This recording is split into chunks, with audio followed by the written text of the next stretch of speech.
할렐루야, 하나님을 찬양합니다. 캐나다 밴쿠버 한인 초대교회 예배에 오신 모든 분들을 주님의 이름으로 환영하고 축복합니다. 하나님께 찬양을 올려드릴 때 가사 하나에 여러분들의 고백을 담으셔서 하나님 찬양했으면 좋겠고요. 말씀을 들으실 때 하나님의 음성이 들려지기를 간절히 원합니다. 이 시간 우리 하나님 앞에 하나님께 찬양 올려드리겠습니다.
약할 때 강함 대신에 약할 때 강함 대신에 나의 보답 대신 주 나의 모든 것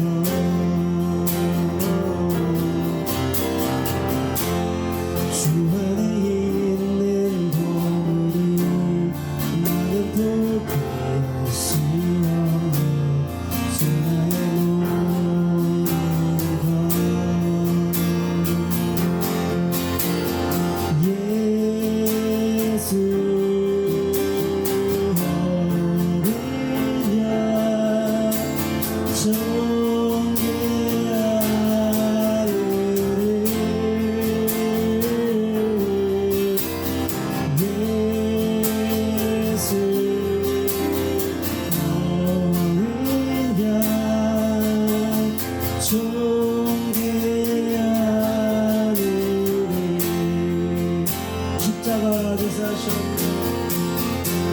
십자가 제사 하셨네. 주님의 이름 찬양해.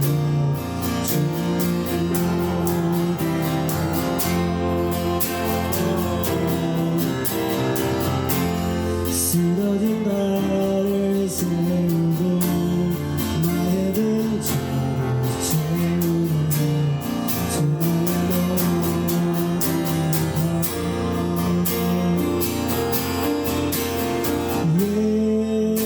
예수 어린 양 존귀한 예수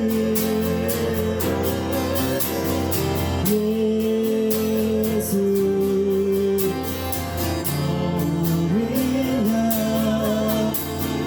존귀한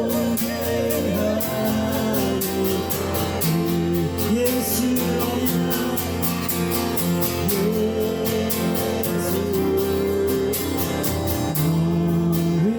양 존귀한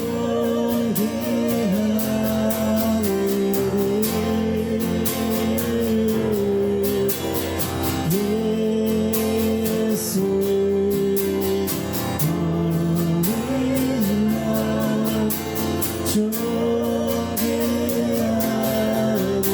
존귀한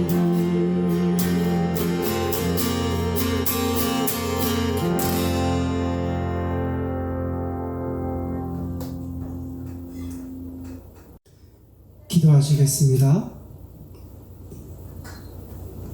만물의 주관자가 되신 하나님 아버지 감사합니다. 한 주간도 주님의 은혜 가운데 살게 하심을 감사합니다. 우리를 눈동자처럼 지켜주시고 보호하여 주셔서 한 주 동안 하나님의 은혜 가운데 살게 해주시고 또 오늘 주님의 거룩한 날에 예배를 드릴 수 있도록 함께하여 주셔서 감사를 드립니다. 하나님의 보호하심이 하나님의 지켜주심이 있었기에 우리가 하루하루 숨을 쉬며 살아갈 수 있음을 고백합니다. 하나님의 그 선하시고 하나님의 놀라우신 그 은혜를 다시 한번 하나님 앞에 감사함을 올려드립니다. 하나님 감사합니다. 오늘 이 시간에 하나님 앞에 간절히 간구하옵기는 하나님께서 허락하신 그 은혜들을 저희들이 잘 간직하며 누릴 수 있도록 도와주시기를 원합니다. 여러 가지 어려운 상황 속을 저희들 지나면서 때로는 좌절하거나 때로는 저희들 실망하거나 낙심할 수도 있지만 하나님께서 주시는 그 힘으로 이 어려운 순간들을 잘 이기고 극복할 수 있도록 성령 하나님께서 저희들을 도와주시옵소서. 주님, 저희들 또 살아갈 때 하나님의 말씀이 필요합니다. 하나님의 말씀을 가지고 저희들 승리하는 삶이 되기를 원합니다. 오늘도 하나님께서 허락하시는 하나님께서 주시는 그 말씀을 들을 수 있는 저희들의 신명밭이 되기를 간절히 원합니다. 하나님의 영께서 우리 마음을 열어주셔서 하나님의 말씀을 바로 듣게 하시고 또 그 말씀이 생명이 되게 하여 주셔서 저희들의 삶을 변화시키고 인도하는 거룩한 말씀이 되게 하여 주시옵소서. 주님, 저희 교회가 하나님의 사명을 잘 감당하는 교회가 되기를 원합니다. 주의 성령님께서 저희 모든 성도님들과 함께하여 주셔서 하나님의 그 일들을 잘 감당하는 아름다운 교회가 되기를 간절히 소원하오며 예수 그리스도의 이름으로 기도드립니다. 아멘. 하나님 말씀 보겠습니다. 하나님 말씀은 열왕기상 19장 1절에서 9절 말씀입니다. 열왕기상 19장 1절에서 9절 말씀까지입니다. 제가 봉독하겠습니다. 아합이 엘리야가 행한 모든 일과 그가 어떻게 모든 선지자를 칼로 죽였는지를 이세벨에게 말하니 이세벨이 사신을 엘리야에게 보내어 이르되 내가 내일 이맘때에는 반드시 내 생명을 저 사람들 중 한 사람의 생명과 같게 하리라. 그렇게 하지 아니하면 신들이 내게 벌 위에 벌을 내림이 마땅하니라 한지라. 그가 이 형편을 보고 일어나 자기의 생명을 위해 도망하여 유다에 속한 부알세바에 이르러 자기의 사환을 그곳에 머물게 하고 자기 자신은 광야로 들어가 하룻길쯤 가서 한 로뎀 나무 아래에 앉아서 자기가 죽기를 원하여 이르되 여호와여 넉넉하오니 지금 내 생명을 거두시옵소서. 나는 내 조상들보다 낫지 못하니이다 하고 로뎀 나무 아래에서 누워 자더니 천사가 그를 어루만지며 그에게 이르되 일어나서 먹으라 하는지라. 본즉 머리맡에 숯불에 구운 떡과 한 병 물이 있더라. 이에 먹고 마시고 다시 누웠더니 여호와의 천사가 또다시 와서 어루만지며 이르되 일어나 먹으라. 내가 갈 길을 다 가지 못할까 하노라 하는지라. 이에 일어나 먹고 마시고 그 음식물에 힘을 의지하여 40주 40야를 가서 하나님의 산 호렙에 이르니라. 엘리야가 그곳 굴에 들어가 거기서 머물더니 여호와의 말씀이 그에게 임하여 이르시되 엘리야야 내가 어찌하여 여기 있느냐. 아멘. 한국 교회에 기독교 복음이 들어온 지 100년이 넘었습니다. 엄밀히 따지면 1800년도 1880년도에 초반에 들어왔으니까요. 한 130년에서 140년 전에 기독교 복음이 한국에 들어왔습니다. 복음이 들어온 지 긴 시간이 흘렀고 이제는 세계에서 선교사를 두 번째로 많이 파송하는 나라가 되었습니다. 그리고 세계에서 가장 많이 모이는 교회가 또 한국에 있습니다. 훌륭하신 목사님들이 많이 있습니다. 그런데 한평생 그렇게 목회를 잘 하시다가 잘 감당하시다가 마지막에 연약해지는 모습을 발견합니다. 예를 들어서 한평생 목회를 잘 하시다가 또 세습하는 문제로 인해서 사회적 지탄을 받거나 또 돈 문제로 아니면 건강 문제로 인해 목회에 어려움을 오는 것을 자주 목격을 합니다. 이런 상황을 보면서 제가 드는 의문점은 하나님께서 한국 교회의 부흥의 시기에 목사님들을 통해서 역사하셨는데 지금은 왜 사회적인 지탄을 받는 목회자가 되었는가, 이런 의문이 들었습니다. 마찬가지로 신앙생활을 잘했던 장모님들이나 권사님, 또 집사님, 또 성도님들이 계신데 이런 분들이 또 교회 분열의 앞장을 서서 중심에 서서 또 사회적 지탄을 받는 그런 성도님들이 되었는가, 이런 의문을 갖게 됐습니다. 오늘 말씀을 통해서 그 답을 한번 찾아보겠습니다. 오늘 우리가 읽은 본문 열왕기상 19장에 있는 말씀은 바로 엘리야 선지자에 대한 이야기가 나옵니다. 엘리야가 열왕기상 19장에 보면 엘리야가 이스라엘의 왕국의 왕비였던 이세벨을 피해서 도망하게 됩니다. 이제 자신의 삶을 비관해서 하나님께 죽기를 구합니다. 그런데 열왕기상 19장에 나오는 그 엘리야가 사실은 이해가 되지 않습니다. 그동안 엘리야가 하나님을 향했던 그 신앙을 보면은 열왕기상 19장에 나오는 그 엘리야의 모습과 그 전과는 완전히 다른 모습을 보여주고 있기 때문에 그렇습니다. 엘리야가 이렇게 완전히 다른 모습을 보여주는 그 이유가 무엇인가? 엘리야가 왜 이렇게까지 되었는가? 여러분, 엘리야는 어떤 선지자입니까? 여러분도 잘 아시겠지만 갈멜산에서 바알과 아세라 신을 섬기는 그 제사장들 850대 1로 싸워서 이긴 선지자입니다.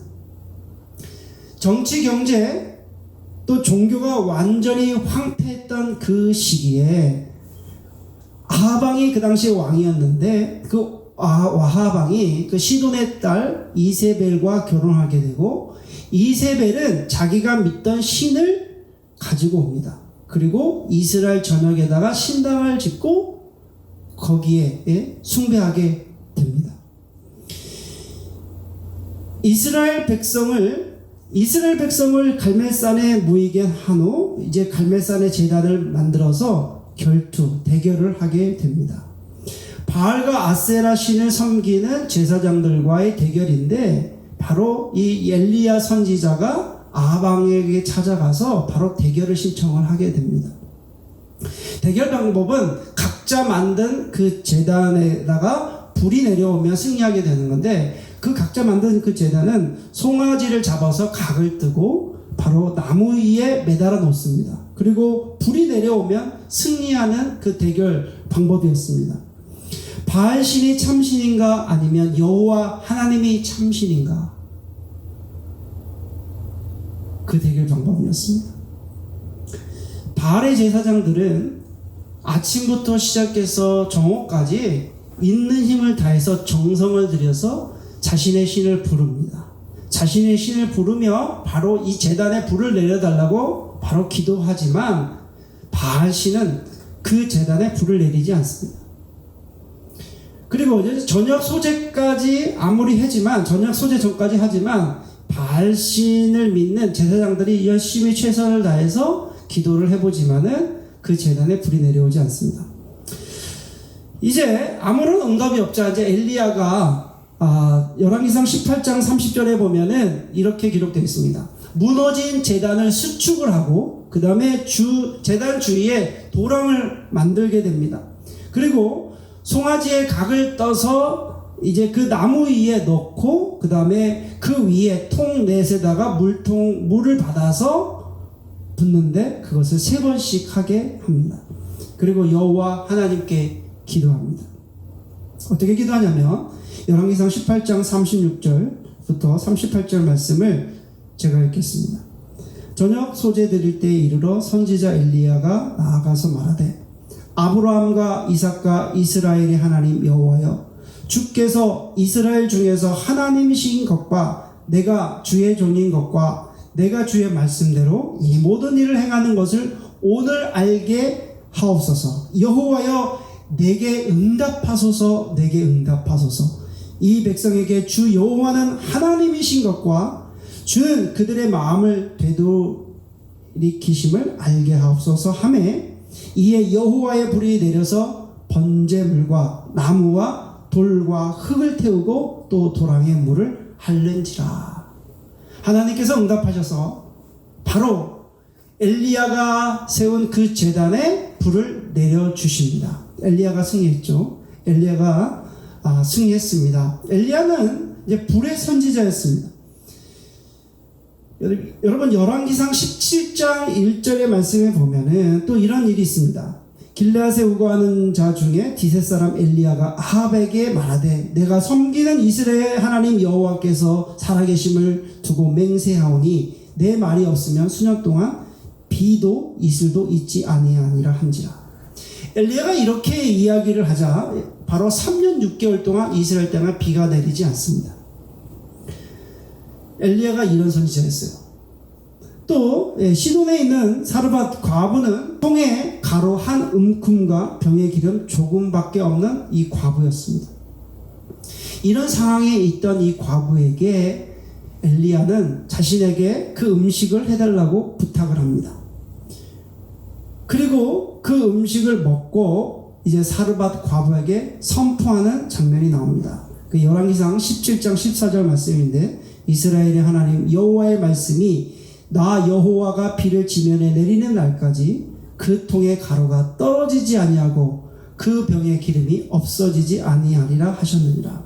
이렇게 엄청난 명성이 있었던 엘리야가 열왕기상 19장에 가면은 하나님께 죽기를 간구합니다. 17장, 18장, 19장을 읽으면서 참 엘리야가 변화되는 모습, 이게 변화되는 과정이 보이는데 19장에 가면은 하나님께 자신이 죽기를 구합니다. 4절 말씀해 보니까 자기 자신은 광야로 들어가 하루끼쯤 가서 한 로뎀 나무 아래서 앉아서 자기가 죽기를 원하 이르되 여호와여 넉넉하오니 지금 내 생명을 거두시옵소서. 나는 내 조상들보다 낫지 못하나이다. 엘리야가 왜 자신의 생명을 거두어 달라고 그렇게 자신을 비관했을까? 엘리야가 도대체 어떤 심정이었기 때문에 자신을 그렇게 비관하면서 하나님께 자신을 죽여달라고 그렇게 이야기를 하고 있을까요? 그것은 바로 3절에 나와 있습니다.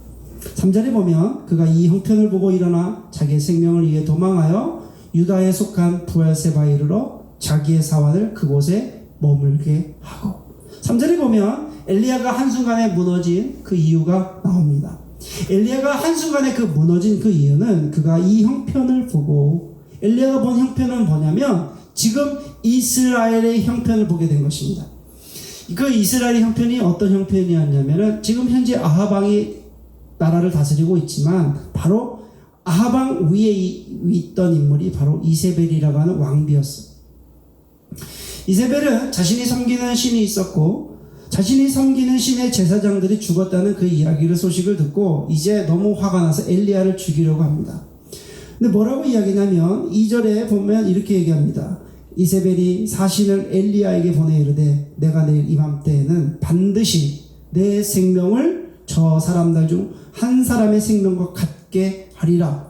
그렇게 하지 아니하면 신들이 내게 벌을 내림이 마땅하니라 한지라.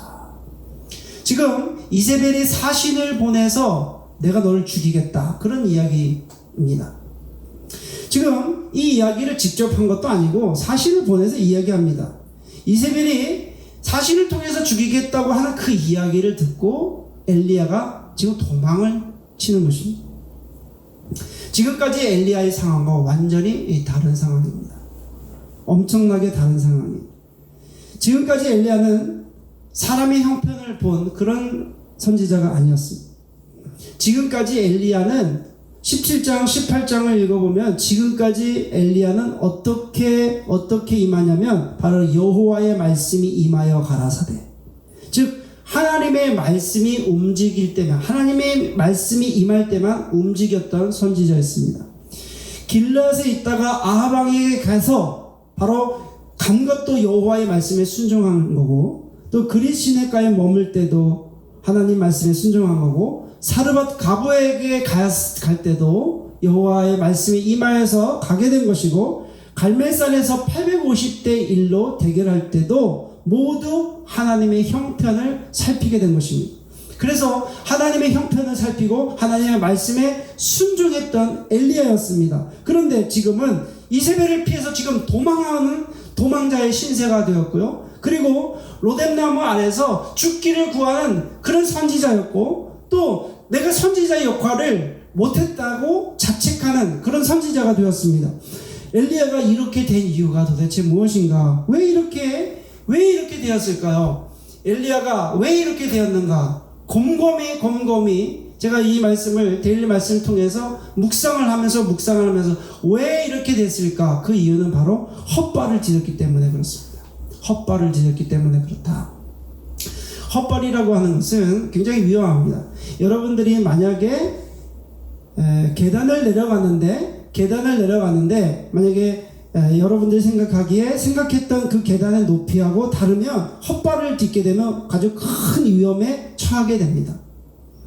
그리고 운동을 할 때도, 제가 축구를 할 때도 헛발이 되게 위험하거든요. 부상 중에 큰 부상이 왜 일어나냐면 바로 이 헛발로 되기 때문에 큰 부상이 오는 것입니다. 내가 원하는 방향으로 그 킥을 해야 되는데 공이 글러가 버리면 이 헛발을 딛고 볼을 차게 되면은 굉장히 위험합니다. 내가 예상한 거, 내가 기대한 만큼의 공이 오지 않거나, 아니면 축구할 때는 가장 중요한 게 이 발목이 되게 중요하잖아요. 그런데 내가 예상했던 그 공의 위치가 아니면 땅을 차거나 아니면 다른 곳을 차다 보면은 헛발질을 하게 되면은 결국에는 큰 사고가 일어나게 됩니다. 마찬가지로 엘리야는 자신이 헛발질을 한 거예요. 왜 어떤 헛발을 내렸냐면은 갈멜산 대결 후에 기대했을 거예요. 상상했을 것입니다. 이제 갈멜산 아합왕과의 대결 이후에는 바로 아합 왕과 이세벨이 무릎을 꿇고 여호와 하나님이 참 신임을 고백할 것이다 라는 기대감이 있었을 것이고요. 그 현장에 있었던 이스라엘 백성들도 다 하나님께 회개하고 돌아올 것이라고 하는 그런 기대가 있었을 것입니다. 그런데 그것이 다 헛발이라는 거예요. 자신이 그런 생각을 가지고 그런 기대를 가지고 있었는데 그게 이루어지지 않자 어떻게 됩니까? 굉장히 낙심하게 된 것입니다. 헛발을 딛게 되면은 결국에는 하나님이 보이지 않고 지금의 형편이 보이게 됩니다. 엘리야는 그동안 돌다리를 두드리듯이 하나님의 뜻을 묻고 하나님의 음성을 듣고 하나님께서 말씀하실 때 그때 움직였던 선지자였습니다. 그러나 엘리야가 헛기대를 갖게 되자 이제는 그 하나님의 음성이 들리지 않고 자신을 죽이겠다고 하는 그 이세벨이 보이기 시작했던 것입니다. 그동안에는 여호와 하나님께서 말씀하실 때 그 말씀에 순종해서 한 걸음 한 걸음 내딛었다면 이제는 자신의 그 기대가 이루어지지 않자 이제 자기가 보이는 것은 현실이 보였다는 거예요. 자신의 기대와 바람이 결국 하나님이 보이지 않게 되는 결과를 가져오게 되었습니다. 다 헛발이고 다 헛것이었습니다.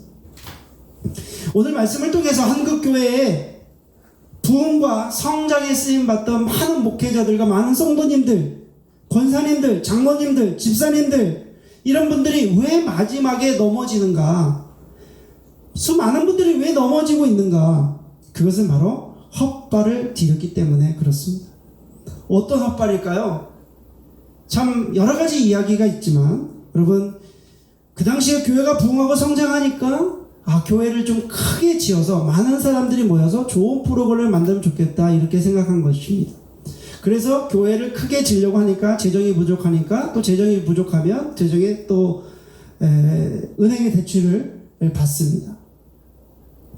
사람을 키우기보다는 건물에 투자를 하게 된 거고요. 또 자신들이 묻힐 묘지나 땅 그리고 기도원을 샀습니다. 현재는 교회 건물은 많이 있지만 다음 세대는 크게 줄었습니다.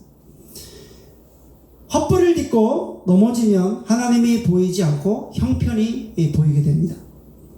한국교회 리더분들이 헛기대가 있었고 헛발을 딛게 되었습니다. 결국에는 헛발과 헛기대가 있다 보니까 인간적인 형편만 보이고 하나님의 뜻이 보이지 않게 된 것입니다.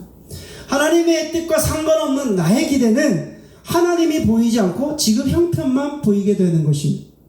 여러분들은 어떤 기대가 있습니까? 지금 상황에서 여러분들은 어떤 기대가 있습니까?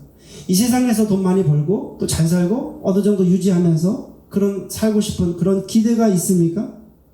우리가 그러면 기독교인이면 우리가 어떤 기대가 있습니까? 여러분 우리가 정말로 기독교인이고 하나님을 믿는 성도라면 나의 소원과 나의 기대보다는 하나님이 먼저 나의 기대고 나의 소원이 되어야 됩니다. 저는 목회자 자녀로 지금까지 살아오고 또 부모님의 목회하는 것을 가까이서 지켜보면서 부모님이 교회에서 성도님들의 형편을 살피는 것을 보았습니다.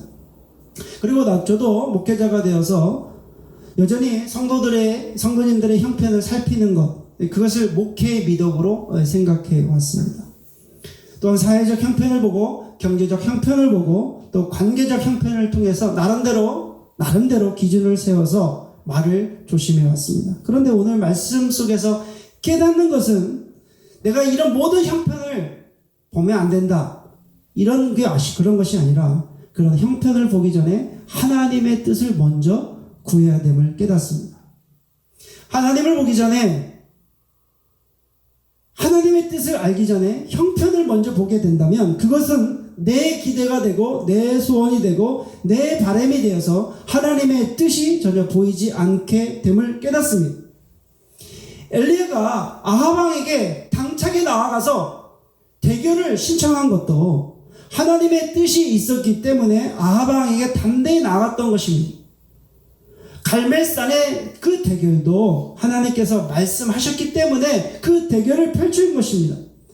만약 엘리야가 아합 왕의 형편이나 또 3년 6개월 동안 비가 오지 않는 그런 형편이나 또 사르밧 가부의 그 형편을 봤으면 어떻게 그 형편을 보면서 그 사르밧 가부한테 그 음식을 해달라고 그렇게 요청을 할 수 있겠습니까?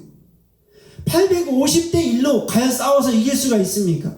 850명의 이방신을 섬기는 제사장을 그런 형편을 봤다고 한다면 엘리야는 아무것도 할 수 없었을 것입니다. 지금 우리의 형편은 어떻습니까? 지금 전 세계의 형편은 어떻습니까? 코로나19로 인해서 우리의 형편이 어렵습니다.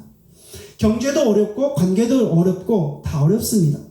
그러나 이 형편이 어려운 것을 보기 전에 하나님의 형편을 봐야 됩니다. 하나님께서 지금 나에게, 하나님께서 지금 우리에게, 하나님께서 지금 우리 교회에게, 하나님께서 지금 우리 조국에게, 하나님께서 우리에게 허락하시는 것이 하나님의 뜻과 계획이 무엇인지 먼저 알아야 됩니다. 그래서 코로나19 사태를 넘어야 계신 하나님의 뜻과 하나님의 계획을 먼저 살피는, 하나님의 형편을 살피는 것이 먼저 되어야 될 줄 믿습니다. 전 세상이 지금 어려운 상황에 있습니다. 형편에 있습니다. 그러나 이 형편에 넘어에 계신 하나님의 뜻과 하나님의 섭리를 먼저 살피는 하나님의 거룩한 종들이 되시기를 주의 이름으로 축원해 올립니다. 아멘. 네, 마지막 찬양 하나님께 올려드리겠습니다.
네, 다 같이 기도하시겠습니다.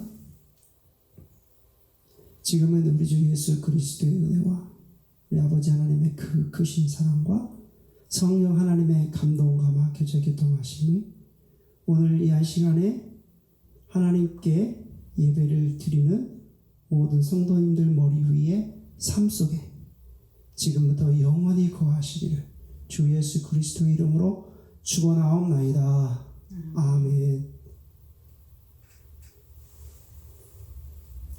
이것으로 주일 예배를 마치겠습니다. 한 주간도 주님과 동행하시고 또 한 주간도 주님 안에서 승리하시는 모든 분들 되시길 주님의 이름으로 부탁드립니다. 감사합니다.